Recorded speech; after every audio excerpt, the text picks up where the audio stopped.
Hi everyone and welcome to my channel. Welcome to my new video. So the video today is about motherhood tips. So basically being a mother, becoming a mum, whether that's the first time, second time, 10th time. So I am actually doing this as a collaboration video with Kajitha Umesh.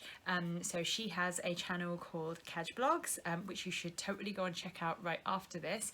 So she has also done a motherhood video and her top tips for motherhood. So it'd be great if you once you finished up here, please go ahead and go and watch her video as well. We've done this as a joint thing to try and give you collectively as many tips as possible. And of course, if you do like videos like this, please do subscribe, comment, like. I'd really appreciate your support with growing my channel. And without further ado, I'm just going to get straight into it and share with you my 10 tips for motherhood.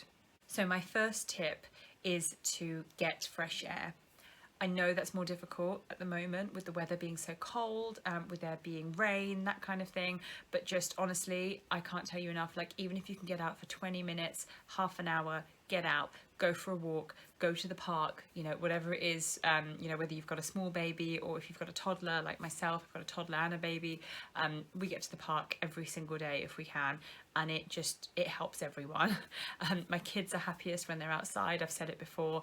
I'm happier when I'm outside, and it genuinely is just so good for your mental health, for everything. So if I can suggest one thing about being a mother, just get outside every day if you can.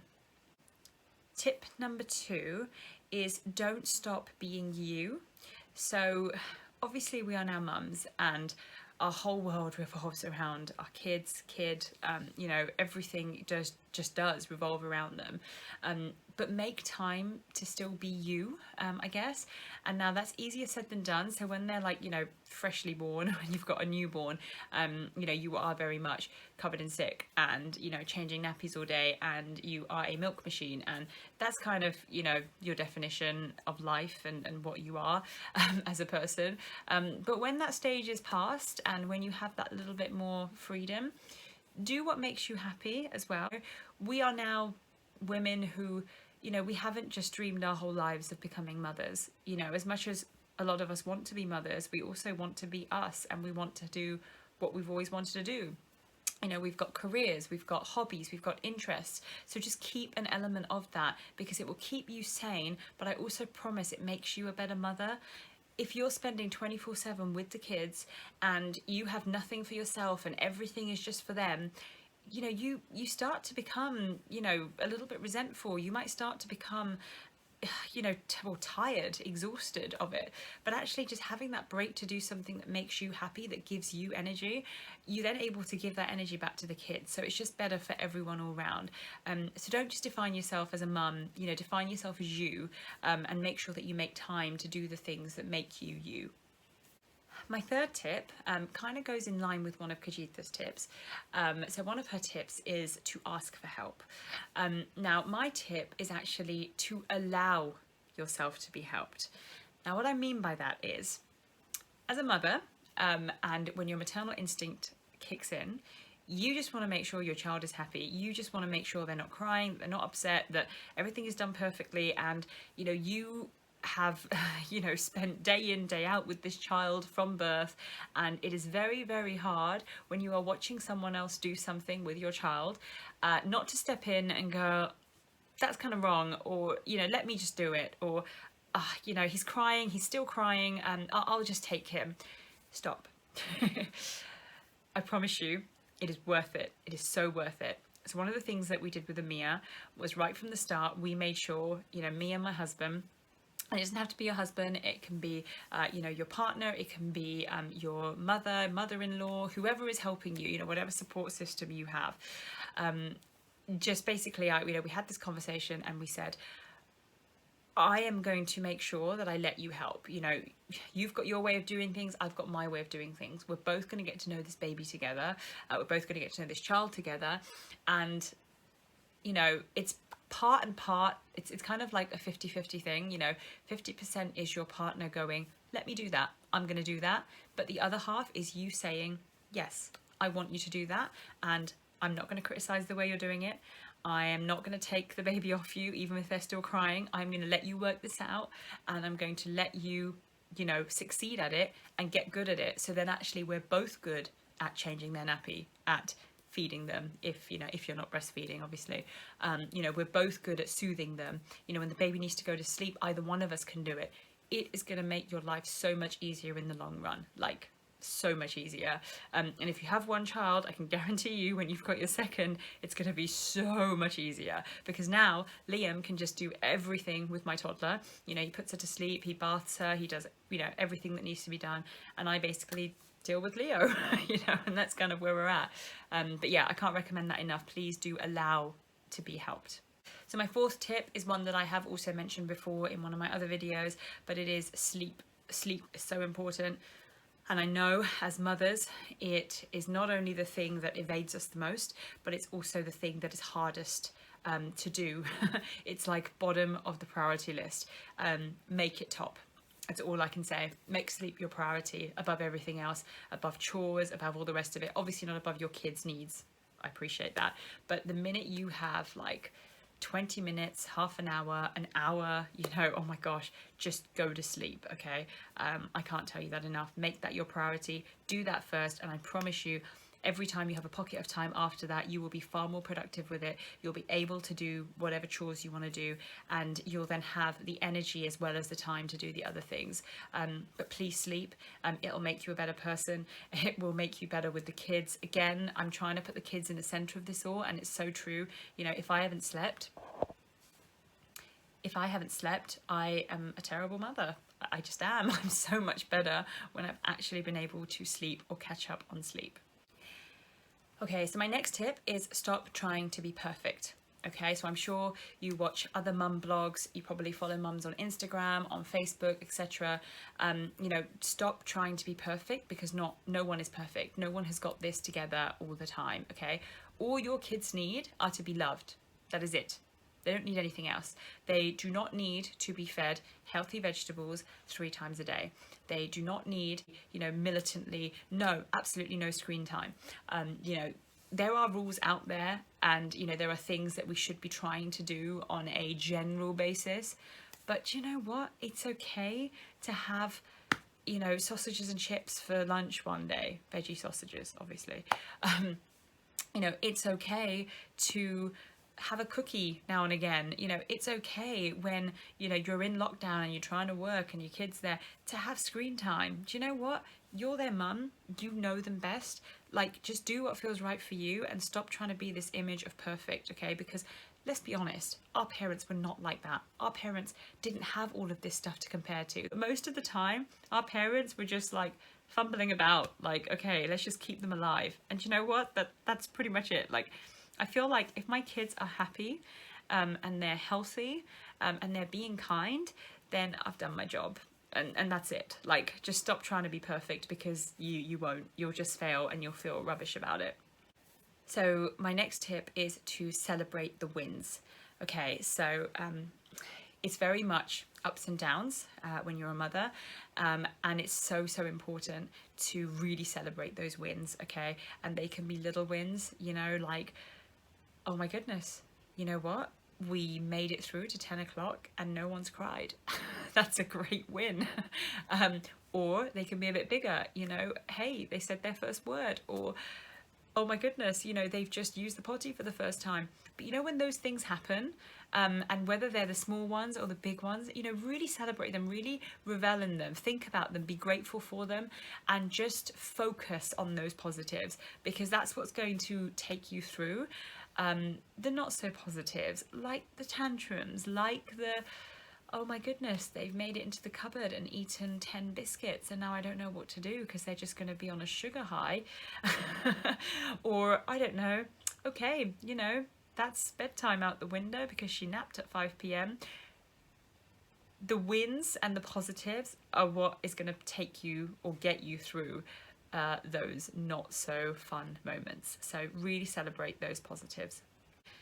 So my next tip is motherhood is a journey. There isn't really an end destination or goal, I guess. This is about you just enjoying time with the kids. And I get it. You know, I'm very much a, you know, solution orientated, goal orientated type of person. So, you know, for me, everything that I've done in my career, everything that, you know, I've done in my personal life has always been towards some kind of goal or achievement.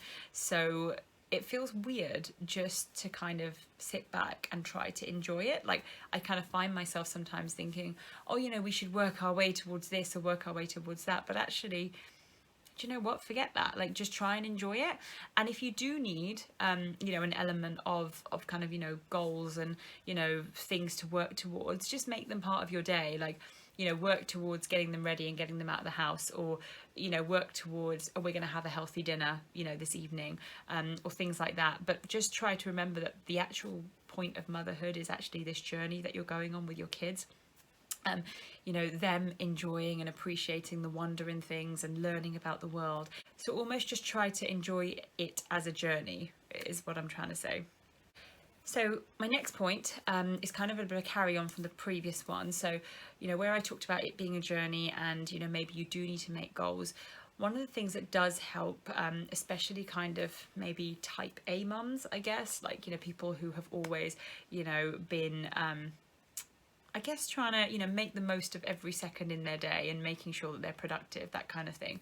Something that I found has really, really worked for me is making routines and schedules. So my 8th tip is make routines and schedules. Now, these do not have to be rigid. In fact, don't make them rigid, like right now, because they will go out the window. But making sort of small little routines, you know, whether that's a morning wake up routine, you know, and I'll give you an example. So, you know, our morning wake up routine is we get up, we brush our teeth, we go downstairs, we make breakfast, I empty the dishwasher. I will then clear away breakfast. You know, we always watch a cartoon or something in the morning, so that's on. And this not only helps me because I know what's coming next in the routine and I feel like I am ticking things off a mental list, I guess. It's like I'm making it through the day. You know, kids are being fed, you know, the house is being cleaned, you know, things are happening as we go along. But it actually massively helps my toddler and my baby, like both of them. You know, young children are very, very good when they have a routine. They feel more comfortable. Knowing what comes next to them just makes them less resilient to it, you know. So my toddler doesn't fight me when I get her dressed because she knows it comes next. So just trying to have sort of an element of routine every day. So one of the things we do is we make sure we have a morning routine. We have a very, very rigid evening routine. So yeah, make routines and schedules because it'll not only help you, but it'll also help your kids. But also, just a side note, if it does go to pot, you know, one day, it's okay. Just go with it. Just roll with it as well, because that goes back to not trying to be perfect because sometimes it's just not going to work. So my next tip is one that I am sure many of us do not do, and this is to try and be as healthy as you can, okay? And I mean this, I mean eating well, I mean exercising, I mean, you know, being good to yourself, self-care, you know, keeping yourself in a fit position, both physically and mentally. And I get it. I know you're thinking, hang on, didn't you say you were a mum? Didn't you say this is about motherhood? Because let's be honest, when it comes to motherhood, our health is prioritized last, okay? You know, physical health is right at the bottom, and I'm fairly certain our mental health is probably below that. Bring it back up, okay? Because this goes back to what I'm saying before, and that is, if you focus on you, you will be a better mother to your kids, okay? A friend sent me something recently, and it was, you cannot pour from an empty cup, and it really resonated with me. If you are empty, you know, if you're running on empty, if you aren't fueled with good things, and if your mind isn't in the right place, how can you give to your children? You can't. So, you know, being as healthy as you can be, you will notice a difference. You know, for me especially, one of the things I try and do is I have spinach in a shake in the morning. Okay, they don't have to be big things, they can be little things, okay? But I try and always have some spinach in my shake in the morning. This is because that gives me tons of energy and it's so good for you. Like, identifying sort of key things that you can do just throughout the day to just make sure that you're eating better. Fitting in bits of exercise when you can. You know, I do an ab session in the morning. It takes 5 minutes. I can do it whilst, you know, Leo is just having 5 minutes with dad, and whilst Amia is jumping on the bed, like they're in the room with me, you know, I don't have to be away from them to do it. But little things like that, just looking after my body, looking after myself, really important. I try and do a bit of night meditation just before I go to sleep, just to get my mind in the right place for a good sleep, even though I still wake up to feed. Still, my 3 hours sleep before I have to wake up, it would be nice if I could do that relaxed. So just find little ways that you are able to take care of yourself, and being healthy is so important, because at the end of the day, your kids are still little, okay, and what you do with your health now will determine how long you are around for them. And my final tip, a difficult one as we are currently in lockdown, but it is strength in numbers, okay? So, you know, when you're a mother, surrounding yourself with other people in the same situation is just a great idea, okay? When I had Amia, my first baby, I was out all the time meeting other mums for coffee, meeting them for play dates, and it was not only great for me, but it was actually great for the babies to interact as well. So it was just really nice to see them play together, especially when you've got an older one. It's even more important, I would say, because, you know, getting that mummy, mummy, mummy, mummy, it stops when there is another child.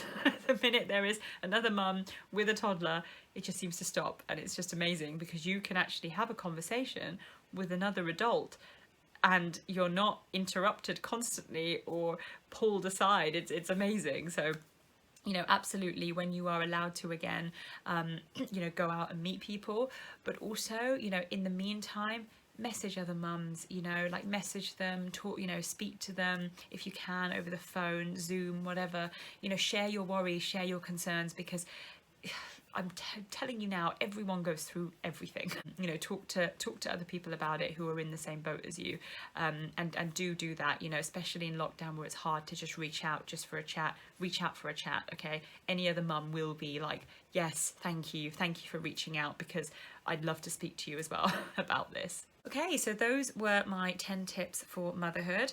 So as I mentioned at the start of this video, this is a collaboration with Kajita Umesh, Kaj Blogs. I will link her channel down below, so please go and check out her tips right after this. They are great. I have watched it already, so it's super useful, and she's got her little Baba Sayen, who is just adorable, so it's worth watching just to see his little face in the video. But yes, I really hope you enjoyed this. I hope it was helpful, and please do like, comment, subscribe, you know, share the video if you think it would be helpful for someone else. I really appreciate any support you can give me. But until the next time.